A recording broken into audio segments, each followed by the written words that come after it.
Stone has a line that goes out the door and only stopped when it got to the Oklahoma State border. Janet Daly has a massive line, and if I shot a gun in front of my desk, I would not have harmed a single Texan.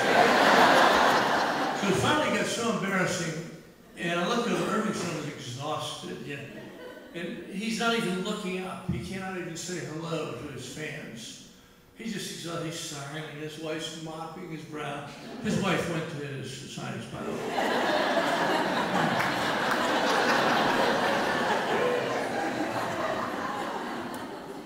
So, I was saying, finally I get up, and I start, undoing the boxes and pouring books out. Irving's signing as fast as he can, he's signing. And I'm getting it open. No matter how fast we open, he signed. He was good. So,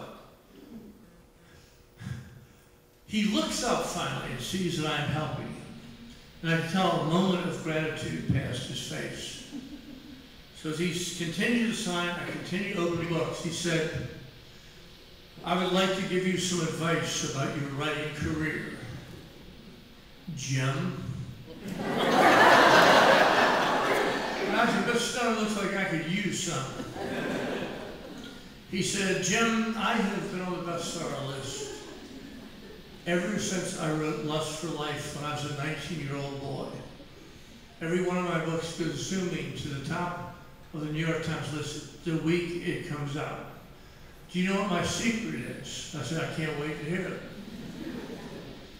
He said,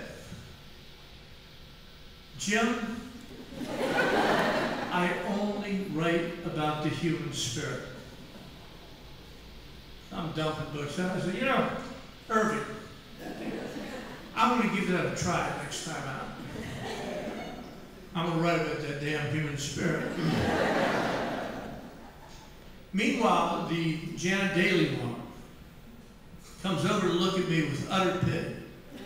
And she has developed carpal tunnel syndrome. She has been signing so many books. Her arm is bent and misshapen. But she slinks over. I love the way this woman looks. She kind of slinked over. And she had on boots made from the skins of extinct lizards. And a fabulous belt. And jeans that looked painted on. And a vest. It was made out of ostrich skin. It was a wonderful combination. And she comes over, stares at me, and she says, Pat, I am the 5th best-selling author in the world. I said, that's great, Janet. That's really good.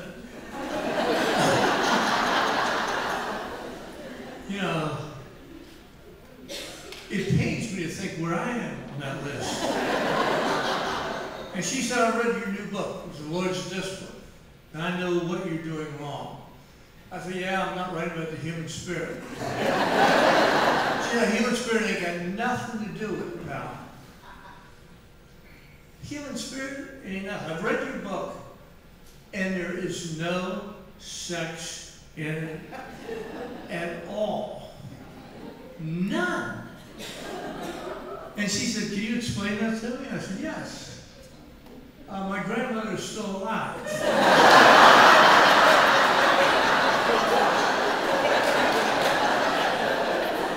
said, why would that make any difference? I said, you gotta know my grandmother. And my Aunt Helen, every time I write a book, is Aunt Helen the best Baptist that ever lived? I mean, if Aunt Helen ain't in heaven, ain't no heaven. Okay, so it's not. She would call me up after every book came out. She'd be weeping on the phone. Is that you, Aunt Helen? Yes. Aunt Helen, why are you crying? I just read your new book. How'd you like it? She said, it's garbage.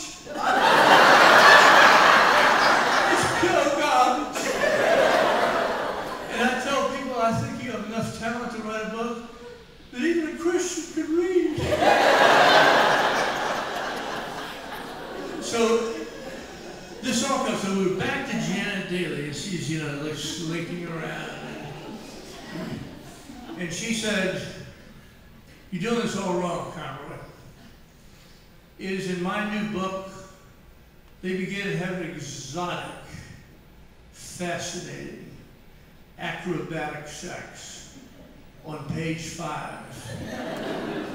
And they do it in some new, bizarre, and fabulous way every 5th page for the next 500 pages.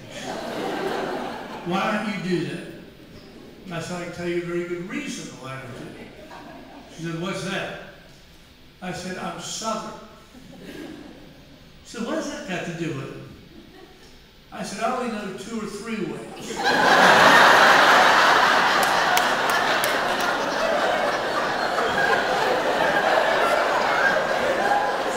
So this has been, I've been surprised by this career, I'm telling you. Just, you know, how you, it just shocked me. Right before I left you to come up here, my best friend from high school, Bernie Shine, told me that, you know, why would they come to hear you? And I said, "I don't know, Bernie, you know, it's not much to do in Alabama." So, but then I remember that Bernie had a lot to do with it. I mean, all these things come together. That your friends have a lot to do with the way things happen. And Bernie and I wanted to be writers together. I mean, we grew up and we talked about writing, and we'd read a new book, and we'd one-up each other, and we tried to be ambitious, and we were going to try to write books that were important. But I messed up with Bernie. My friendship with Bernie got messed up.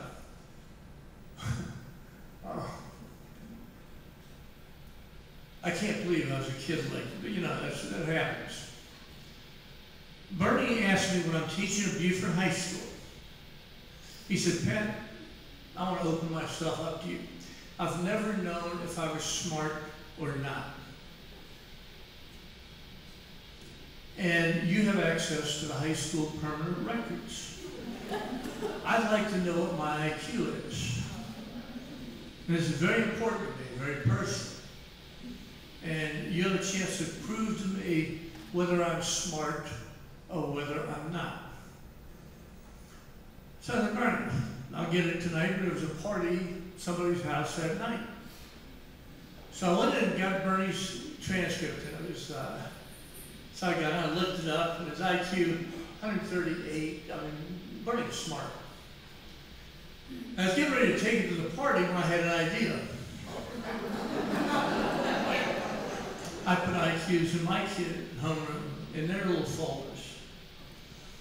So I opened up the little IQ chart, opened that sucker up, and I tore out Bernie's 138 IQ, flung it, and then picked out a new IQ for Bernie Shine.